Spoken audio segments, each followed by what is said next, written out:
তো জুনিয়র ডাক্তাররা গতকালকে সিদ্ধান্ত নিয়েছেন তারা নিরাপত্তার দাবিতে কর্মবিরতি চালিয়ে যাবেন সিদ্ধান্ত করেছেন। যারা ঠিক করেছেন তারাই বলতে পারবেন, আমি সেটা নিয়ে হ্যাঁ অথবা না বলার অধিকারী নই। কিন্তু এটা স্পষ্টতই বোঝা যাচ্ছে যে যারা কর্মবিরতি ছেড়ে কাজে যোগদান করেছিল তারপরেও সরকার তার কথা রাখেনি বলে তারা মনে করছে।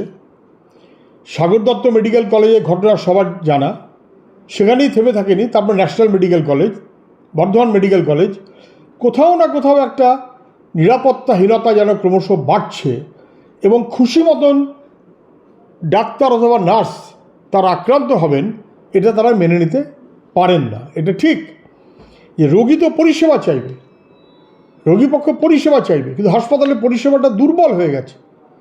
টেস্ট, ডায়াগনোসিস অথবা চিকিৎসার ব্যবস্থা, ওষুধপত্র এতটাই তাকে লঘু করে দেখা হচ্ছে সরকারের পক্ষ থেকে।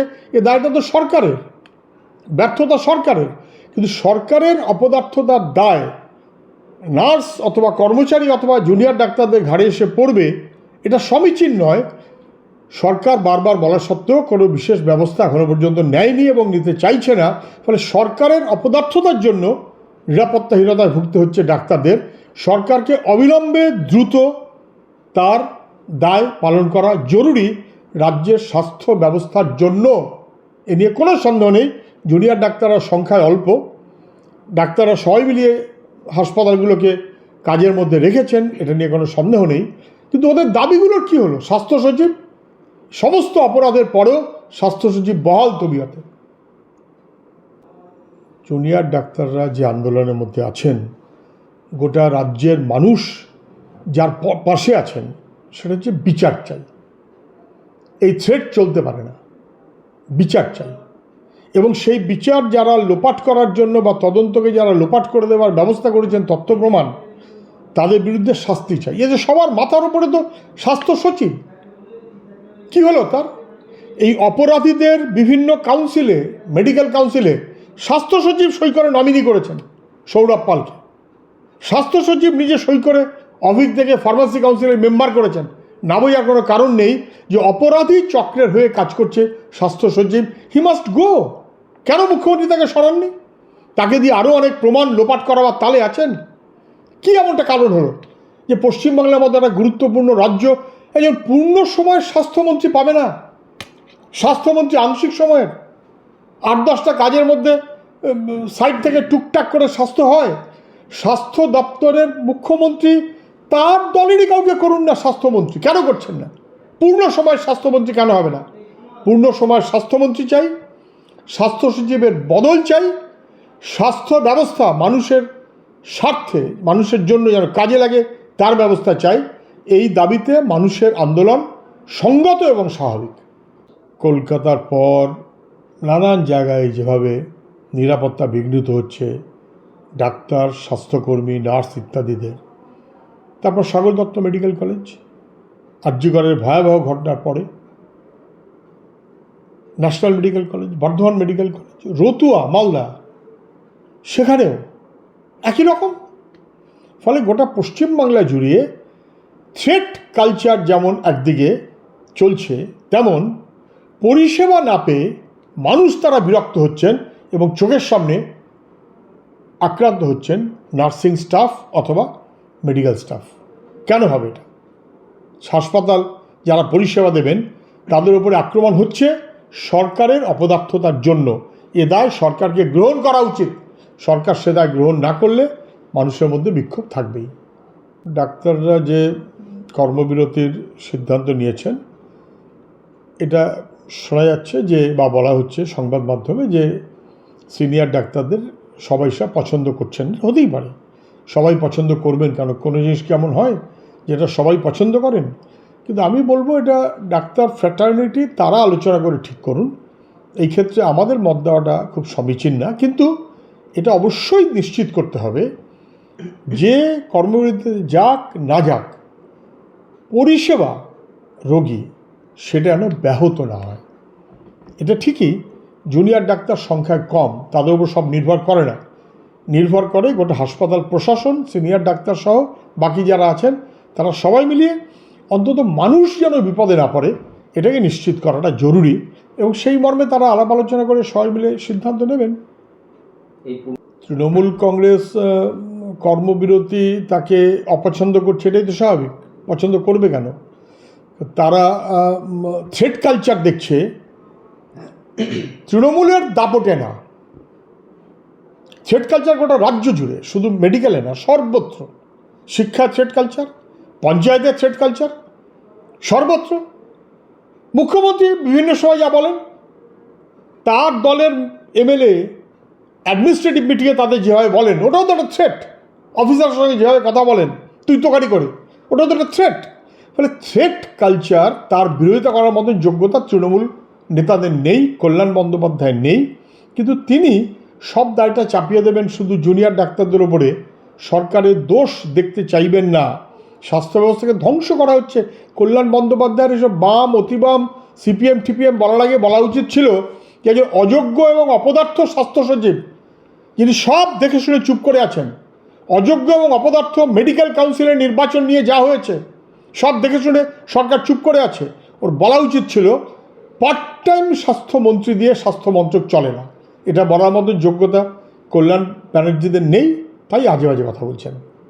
গতকাল সুপ্রিম কোর্টের শুনানির সময় ডাক্তারদের যারা প্রতিনিধি তারা যা বুঝেছেন তারা সেটা বলেছেন, এবং কর্মবিরতিতে যাওয়ার কথা তারা জানাননি। যদিও সবাই বুঝতে পারছেন কর্মবিরতির সিদ্ধান্ত এখন যা শুনছি কালকে রাত্রের সিদ্ধান্ত, সুপ্রিম কোর্টের সিদ্ধান্তের পর। ওর আগে বলেছিল সুপ্রিম কোর্টে রাজ্য সরকারের অবস্থানটা কি দেখি তারপর ঠিক করব। রাজ্য সরকারের অবস্থানটা সুপ্রিম কোর্টে জানাচ্ছিলেন কে? কপিল সিব্বল। তিনি কালকে গেলেনই না। রাজ্য সরকারের মনোভাব তো বোঝাই যায়। কপিল সিব্বল কালকে গেলেন না। যারা ডাক্তারদের পক্ষের আইনজীবী ছিলেন তারাও একথাটা মনে করেছেন যে হাসপাতালকে চালু রাখতে হবে, এবং তারা সিনিয়র জুনিয়র ভাগ না করে বললেও তারা এই কথাটা বলেছেন যে তারা কাজের মধ্যে আছেন। এটা ঠিক যে হাসপাতালে ডাক্তারদের সংখ্যাগরিষ্ঠ অংশ তারা কাজের মধ্যে আছেন, কারণ সংখ্যাগরিষ্ঠ অংশটা জুনিয়র ডাক্তার নয়। ফলে বেশিরভাগ ডাক্তার তারা পরিষেবা দিচ্ছেন।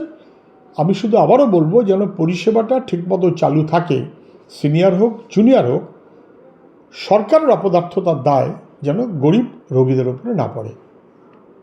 এই আরজি করের ভয়াবহ ঘটনার পর মুখ্যমন্ত্রী সহ গোটা প্রশাসন তাকে ধামাচাপা দিতে চেয়েছেন। প্রশাসন তথ্য প্রমাণ লোপাট করার নানান চেষ্টা করেছেন। ক্রাইম সিনে অনেক লোক ঢুকে গেছে, ভাঙচুর হয়েছে। মুখ্যমন্ত্রী নির্যাতিতার বাড়িতে গিয়ে বলেছিলেন আসল আসামিকে ধরে দিয়েছে, মানে যেন আর কেউ আসামি নন, মুখ্যমন্ত্রী নিশ্চিত করার জন্য, অর্থাৎ ডাইভার্ট করার জন্য চেষ্টা করেছেন। এটা সবাই বোঝেন। এবং তারপর থেকেও লাগাতার অন্যান্য হাসপাতাল, কলকাতার উপকণ্ঠে আরজি কর মেডিকেল কলেজের পর Sagar Dutta medical college, national medical college, তারপরে বর্ধমান, তারপরে চাঁচল, একের পর এক ঘটনা ঘটেই চলেছে। ডাক্তাররা দায়ী করছেন স্বাস্থ্য প্রশাসনকে। স্বাস্থ্য সচিব কি যোগ্য? ব্যর্থ, তাই কেন সরানো হচ্ছে না? স্বাস্থ্যমন্ত্রী কি ধ্যান দিচ্ছেন? তিনি আংশিক, পার্ট টাইম। ফলে স্বাস্থ্যমন্ত্রী অথবা স্বাস্থ্য সচিব যদি স্বাস্থ্য পরিষেবার ক্ষেত্রে কোনো দায়িত্ব নিতে না চান, তাহলে রাজ্যের যা হাল হবার সেটাই হচ্ছে। এবং তার দায়টা কখনোই এই হয় নার্সিং স্টাফ নাহলে ডাক্তারের স্টাফ তাদের ঘাড়ে না ফেলে দিয়ে সরকারের নিজের আয়নার সামনে দাঁড়িয়ে দেখা উচিত যারা অপদার্থতা স্বাস্থ্যক্ষেত্রকে ধ্বংস করছে। এর দায় মুখ্যমন্ত্রীর নেওয়া উচিত তার স্বাস্থ্যমন্ত্রীকে খারিজ করে, মুখ্যমন্ত্রীর নেওয়া উচিত তার স্বাস্থ্য সচিবকে খারিজ করে। তিনি অবিলম্বে স্বাস্থ্যমন্ত্রী এবং স্বাস্থ্য সচিবকে খারিজ করুন। পার্থ চট্টোপাধ্যায় রাজ্যের শিক্ষামন্ত্রী ছিলেন। ভয়াবহ দুর্নীতি, নিয়োগ দুর্নীতি ভয়াবহ। প্রত্যেক বছর যে পশ্চিমবাংলায় প্রাইমারি এবং সেকেন্ডারি চাকুরিতে নিয়োগ হতো তা নিয়ে কেউ কোনো কথা বলতে কখনো পারেননি, কোনো কথা বলতে পারেননি। নিয়োগ প্রার্থীদের রাস্তায় দাঁড়িয়ে অনশন করতে হয়নি, বিক্ষোভ করতে হয়নি, মমতা ব্যানার্জিও করতে পারেননি। সেই শিক্ষামন্ত্রীর নেতৃত্বে বছরের পর বছর পরীক্ষা হয়নি, নিয়োগ হয়নি, পাশকে ফেল, ফেলকে পাস, টাকার খেলা হয়েছে। এটা যেমন স্কুল সার্ভিস কমিশনের ক্ষেত্রে সত্য, সেক্ষেত্রে ইতিমধ্যেই কেসে পার্থ চ্যাটার্জির নাম আছে। তো প্রাইমারি তো যুক্ত না, কে বলল?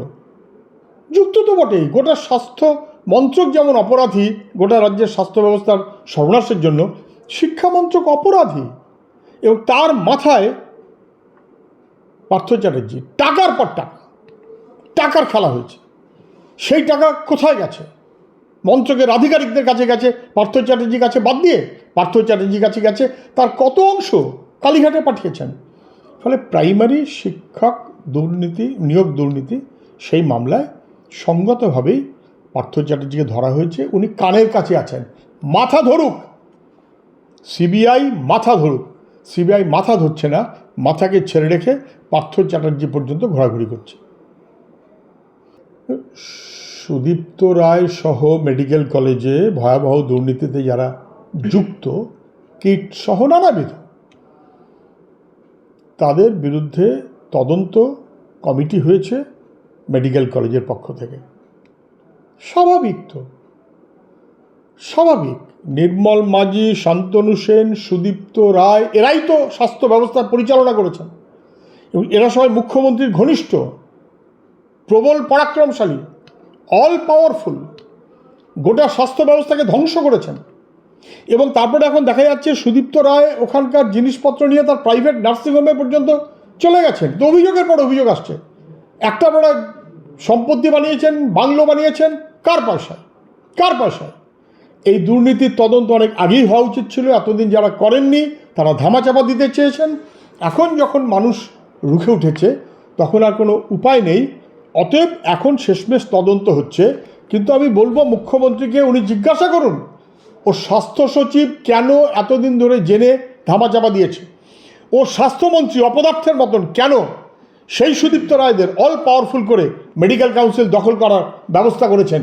ফলে সুদীপ্ত রায়রা যে অপরাধী এবং তাদের বিরুদ্ধে তদন্ত, এটা স্বাভাবিক। সময়ের কারণে এখন সেই তদন্ত হচ্ছে। এতদিন যারা ধামাচাপা দিচ্ছিলেন আর ধামাচাপা দিয়ে রাখার যোগ্যতা তাদের নেই।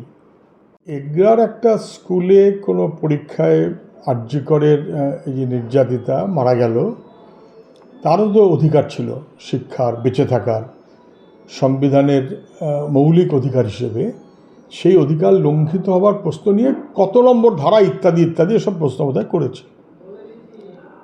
যারা করেছেন তারা বলবেন, আমি তার ব্যাখ্যা দিচ্ছি না। কিন্তু পশ্চিমবাংলাতে তো কি বলবো, ইতিহাসের বইতে মদন মিত্র, শোভন চ্যাটার্জির নাম করে জয় বন্দনা করা হয়েছে এবং তার নিয়ে তো প্রশ্ন আসে। সিঙ্গুর কি হয়েছে তার জন্য মুখ্যমন্ত্রীর বন্দনা করে প্রশ্ন আসে। ফলে পশ্চিমবাংলায় সরকার যেভাবে নিজেকে চালাচ্ছে তাতে আর কহতব্য নয়। সরকারের অপরাধ বহুবিধ। যদি সরকারে কেউ বলেন এটা অপরাধ, তাহলে তার আগে মেনে নিতে হবে যে আগে যা বিভিন্ন সময় প্রশ্নপত্রে সিঙ্গুর সহ নানাবিধ ক্ষেত্রে যে প্রশ্ন এসছে সেটাও অপরাধ। আমি মনে করি যে এগুলো এরকম খুচরো আলোচনা করা উচিত না। রাজ্যের শিক্ষা, সংস্কৃতি, মূল্যবোধ এই সবগুলোকেই মমতা ব্যানার্জির বাহিনী ধ্বংস করেছে। তার ফল চারদিকে নানাভাবে ঘটছে। মমতা ব্যানার্জি কখনো খুশি হচ্ছেন, কখনো খুশি হচ্ছেন না।